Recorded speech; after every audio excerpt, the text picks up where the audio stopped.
So we're gonna kick off. I know there's a few select people, but Ben Payne's from Ministry of Stories. He's co-founder, and I saw Ben speak at an event called The Story, which happens every year. It's a really inspiring day where loads of different people come and share really cool things that they do, things you've never really normally heard of. Ben was one of them, and we invited him here to fuel because we thought it was such a great session that he did at The Story. So I'll pass over to Ben and tell us what he does with Ministry of Stories.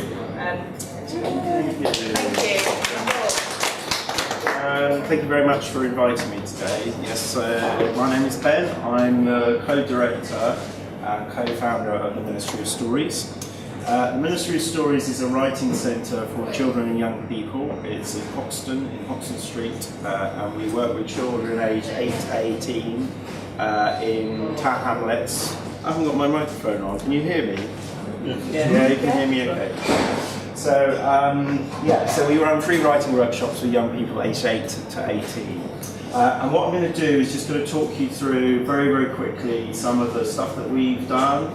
And at the end I'm going to show you a short sort of 5-minute video which hopefully kind of encapsulates the kind of work and how we do it. We've been going 4 years, we're coming up to our 5th birthday. And this is us on our opening day in November 2010. And the children here are from St Monica's primary school, which is in Hoxton Square, which they're very close to us. We've done lots of work with them. And the people behind, that's me obviously, Lucy, the other director and the other co-founder, and the guy in the middle is a writer called Nick Hornby, who's been massively behind us and has kind of supported us all the way. What you can also see above us is not the Ministry of Stories, but Hoxton Street Monster Supplies. So just to explain that, Hoxton Street Monster Supplies is the only shop to cater to the everyday need of every imaginable kind of monster. So vampires shop with us, zombies shop with us, werewolves. Humans can also shop there, but they do so at their own risk. And so we stock all kinds of things that monsters are fond of. One of which is this. We sell a range of human preserves. So this is thickest human snot, of which I have an actual item there. This is actually edible. Was it lemon curd? I can exclusively reveal it is organic and German. But I think you agree that it does look like snot. We also sell a range of tinned fear. So, like some of us, sometimes people have a bit of problems being scary. So this is the mildest dose, which is a vague sense of unease. And this is for the hardcore really, this is mortal terror. So this is a tin of fear. And inside the tins are specially commissioned short stories by well-known writers. So when we open, we ask them to donate a story to us. Because one of the things that's very important about what we do is we are completely driven and fueled by volunteers. So these famous writers gave us a story which was based on the subject. So you can read a story about mortal terror or about vague sense of unease, and there's some sweets in the tin to kind of help you deal with that emotion as it happens. So I'm going to tell you one of the little stories about us which I enjoy telling, which is about how we ended up at No.10 Downing Street and how amazingly we managed to get invited back again after what happened. So this is us in about October. So we had a group of about 200 volunteers helping us convert this old office building into the Ministry of Stories and the Monster Shop. The weather was closing in, and about a month before we opened, one of our volunteers came up to us and said, the new government, the new coalition government is really interested in your project and would like to host a reception for you at No.10 Downing Street with the Prime Minister. And we were a bit in a panic because we were trying to open the building, so the last thing that we were thinking about was having to hold a reception. But it was an amazing opportunity, so we decided that we could do this. Try and open the building and do a reception for 100 people at No.10 Downing Street. And one of the things that we decided that it was really important that the children that we work with went there. So we took 8 children from a local school to No.10 Downing Street, and they were part of the reception.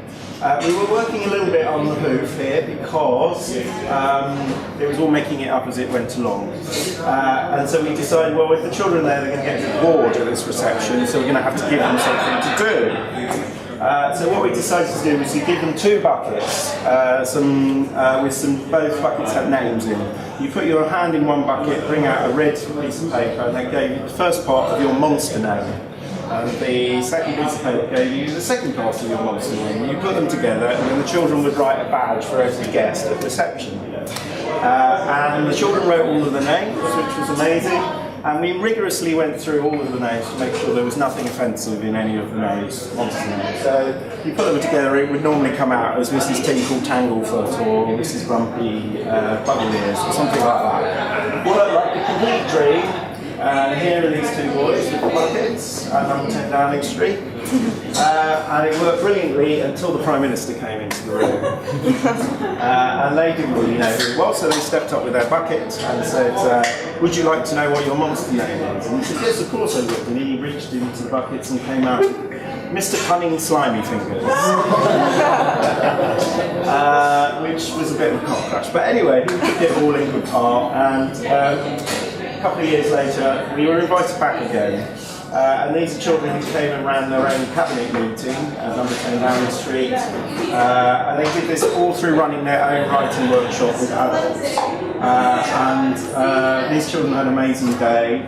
And it was all part of them understanding that writing exists in the real world. And that they can be the experts in writing. It doesn't necessarily mean that adults are the experts in writing. One of the projects that we did, which was part of our first 4 years, was also getting them to think about what would happen if they set up their own country. So we gave them the task of doing this, but they came up with all of the content. So we gave them a challenge, which was what would happen if you could run your own country.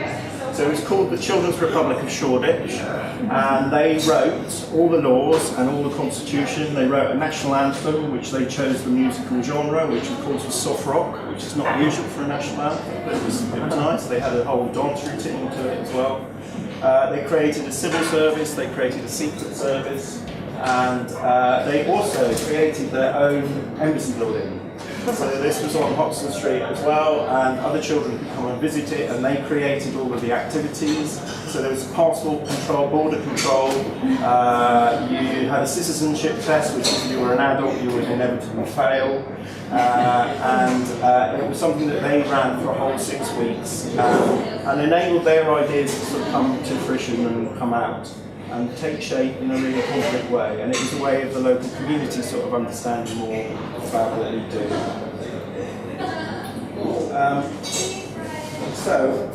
What I'm going to do now is I'm going to play a video of another project which is called Share More Air. So what we did with this is we spent a year looking at songwriting. So children worked with songwriters and musicians, and the upshot of it in the end was that they created their own album. So this is a real album that's on sale in the shops and on iTunes, and it's a real CD. And all the lyrics were created by children, and then they were given to professional bands and musicians to turn into songs. So this is a short 5-minute video just to finish, which, as I say, will hopefully give you a real sense of the kind of work that we do. So I'm going to just turn this video on. Should we turn the microphone?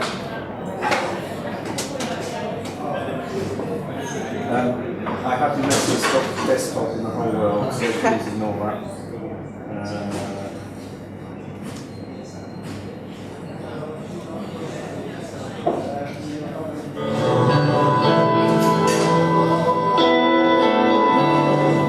The kids have been writing lyrics for songs, and we've taken these lyrics to a bunch of musicians through Communion Records and turned these lyrics into an album, basically. 3-4 years ago, I wrote an album with a friend, the musician Ben Folds, where I sent him lyrics and he turned them into songs. And I loved the experience of doing that, and it was really instructive for me. And we wanted to give the kids the experience of seeing written work transformed in that way.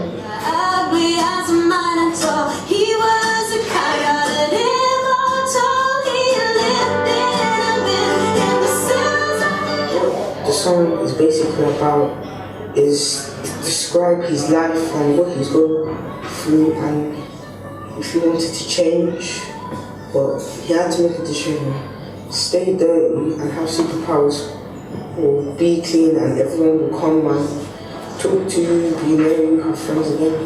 I really was glad when I found out that the kids were going to come into the studio, because I thought it's definitely a song that they could get involved with, doing some hand claps and maybe repeating the refrain and singing it along, and they just did such a good job. Everyone is screaming the lead song of that. Everyone is screaming down through the sky, dropping like a stone. And when he woke up, he was all alone.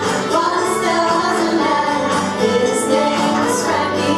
Once there was a man. They all listened to my song and they liked it, and I was like happy and proud of what I put in.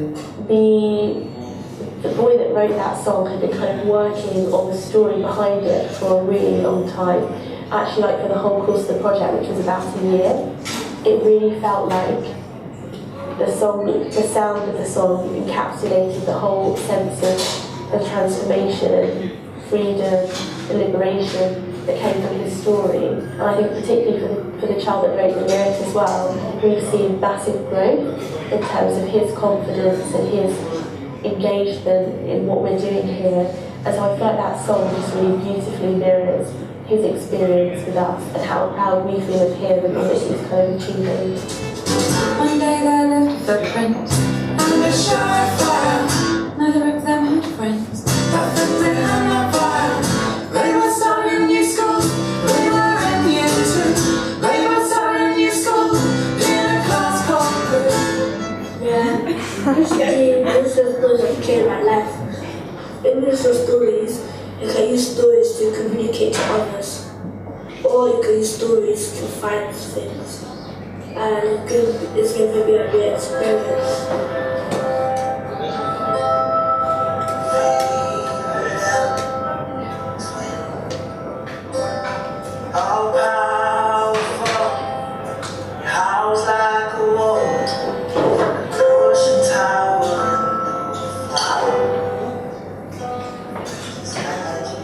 And I think it was really empowering for the children to know that they could write something and that musicians could receive it and enjoy it and actually make something really good with it. Once upon a time there was a kid named Jake.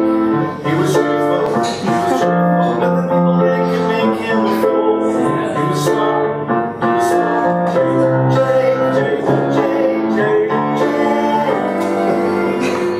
I suppose the very basic goal is to improve the literacy of inner city children by teaching them that writing is fun, writing isn't necessarily what you think it is. It's writing stories, of course, and writing essays and so on, but it's everything's written. Everything they like is written. Songs are written, video games are written, movies are written, TV programs are written. It's not just the literacy thing, it's giving the kids confidence and making them realise that it's possible to make livings in these fields, and making them think outside the box in terms of writing. This song could be published in America. all right.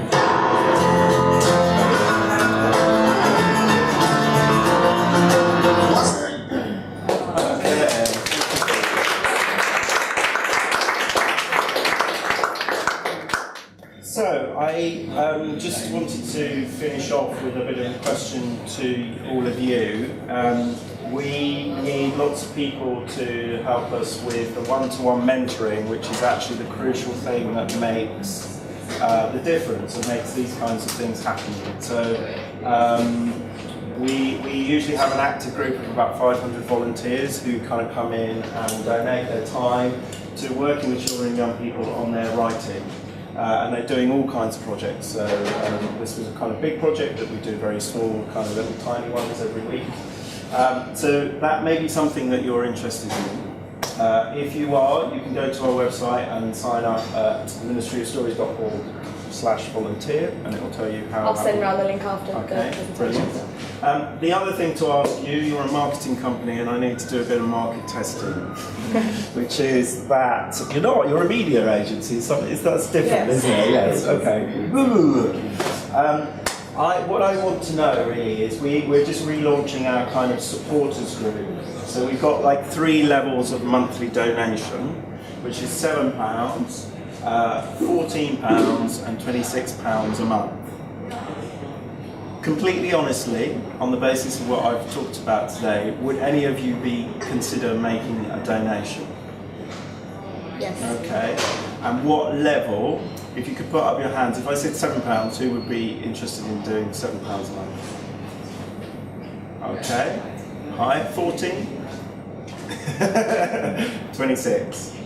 Great, thank you. That's really interesting. It's just so I get a sense of kind of what we're doing. I'm really happy to answer any questions about any of that or anything that kind of confuses you. The monster concept is a bit weird, except you're very welcome to come to the shop. You can also buy online, so you're supporting the charity that way, and buying gifts that do good. Have you got any questions for me? So I'm just going to kick off with one. How do kids find out about the Ministry of Stories, and how do they join? What's the kind of process, or how do you welcome them in? We basically do it in 2 ways. They either come with their school, so in that situation they don't have a choice. they come with their primary school. But our aim really with that is even if we have them for 2 hours, so a very simple workshop that we do, well it's not simple, but it's a one-off. So the idea is they arrive with nothing but their imaginations but leave as published authors. So the idea is in those 2 hours we take them through in miniature the process of creating a story, editing it, seeing it through to its sort of, not its final version, but seeing it clear and articulate and coherent, and then publishing it and then going away with a published book at the end of it. So that is a kind of schools-based workshop, but that kind of principle goes through everything, including something much bigger like an album. And in case of something like the album, what's happening there is children are making the decision themselves to come. They may be thinking, I want to do better with my writing at school. Some of them just want to do writing. Sometimes the parent thinks that it might be a good thing for them to come. But what we hope is through them coming, they discover something that it's fun, it's not like school. And as Nick was saying, that actually them understanding that the things that they really enjoy and they love have always got writing or a writer involved in it. And that's a bit of a revelation to them. And also for them to understand that they can do it. You know, they can write a brilliant song that a professional band or a musician is absolutely, they're killing each other to get that song. It's an amazing thing to turn them from a passive spectator into an active artist and a creator, and that's kind of really what we're trying to do. Chris, do you have a question? Exactly. Oh, the same question. Any other questions? Callum? I've got a question. What aspect of stories is it that the kids like the most? Is it sort of getting away, being lost in their imagination and getting away from day to day? Is it just like having their time sort of filled in a structured way? Is it sort of meeting lots of people? I think that's a really good question. We do this workshop I mentioned where a group of children work together to create a story together, and you can do exactly the same thing with adults. And what's really interesting is adults try and make sense of everything. So even if it's a wacky story, they'll start editing. And trying to sort of make it make sense as a group. If you get a group of primary school children given the same task, they just go, oh my god, I can say anything I want, I can be as disgusting as I want, and they will validate that. So there's something about just the freedom to create what they want and to know that their ideas are valued. Yeah.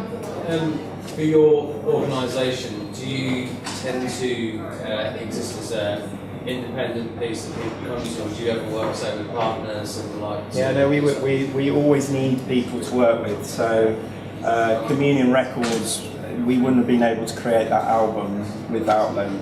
And they kind of came to us, they said, we're interested in what you do, what could we do together?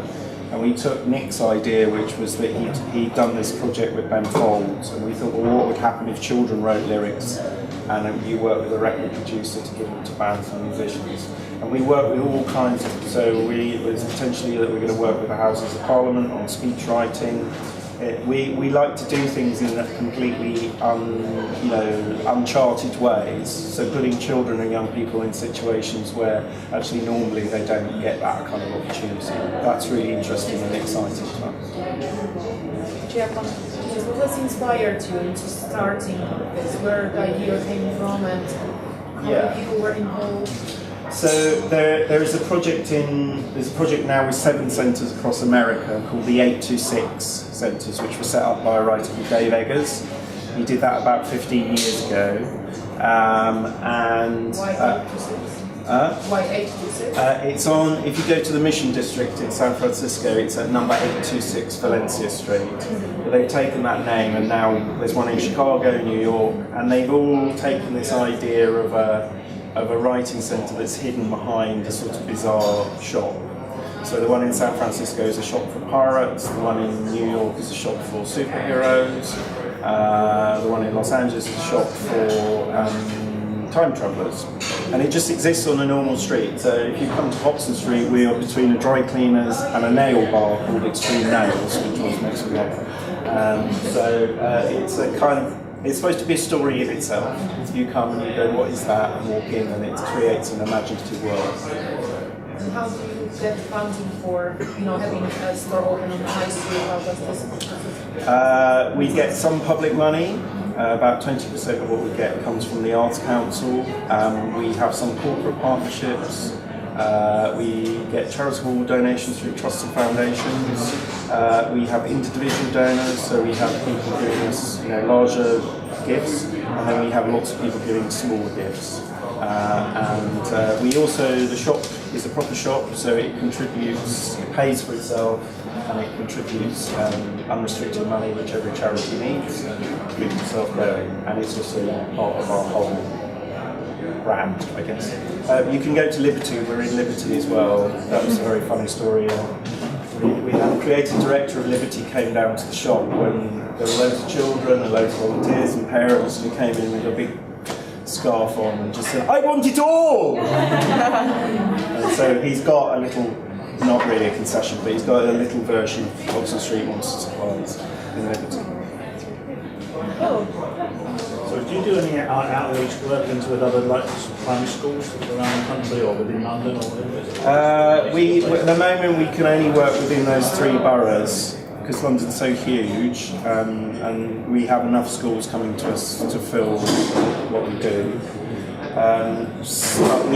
The idea is that we'll go beyond London in the next year or so. So we're working with some projects around the country that are going to be based on the same idea really, and we're supporting it to happen elsewhere. So there's there are plans to expand it. And can any primary school come to you? If they're within those 3 boroughs, Hackney, Tower Hamlets and Islington. Government school, basically. Okay, no, at the moment, no. I mean, if somebody gave us lots of money, we could go further, but at the moment we need to keep it within those 3 boroughs. Right. I've got one more question. Sorry.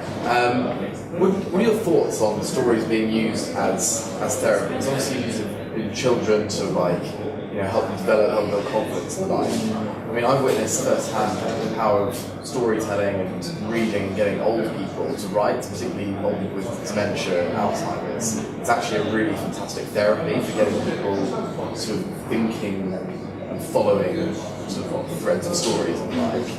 Do you think that stories or storytelling could ever break into that area of therapy? And do you think that's something that sort of government or the arts council should be promoting? I think they do, but I think therapy is probably a way of kind of making it sound a bit sort of pejorative. I think the thing that we find is that the main age group that we work with, we go up to 18, but primarily we're working with the sort of age group that you're seeing in the film, which is kind of 8 to 12, 13, 14. What is happening there at that age is you are beginning to discover your own story. and understand what that story is. You probably couldn't write your autobiography at 12, but what is happening as a smaller person, as a child, you're beginning to get a sense of your relationship with your siblings, with your friends, with your family, extended family, with the community you live in. You're beginning to understand who you are. And in some ways in school they're not really, they're focused on exams and doing that sort of stuff. There is this crucial time of actually understanding what is my story and who am I. And what we're doing, not directly saying write your biography, but what is coming out in those songs and things like that is them understanding who they are and being able to tell their story. And that's why giving them the confidence to do that is so crucial, because it means that they can talk to people and say, you know, if I do this, this is who I am, this is where I belong, this is my identity. And if they can achieve that by 13, 14, they're in a much better position if they haven't really thought about that or had the opportunity to do that. Thanks, Ben. Just give a round of applause.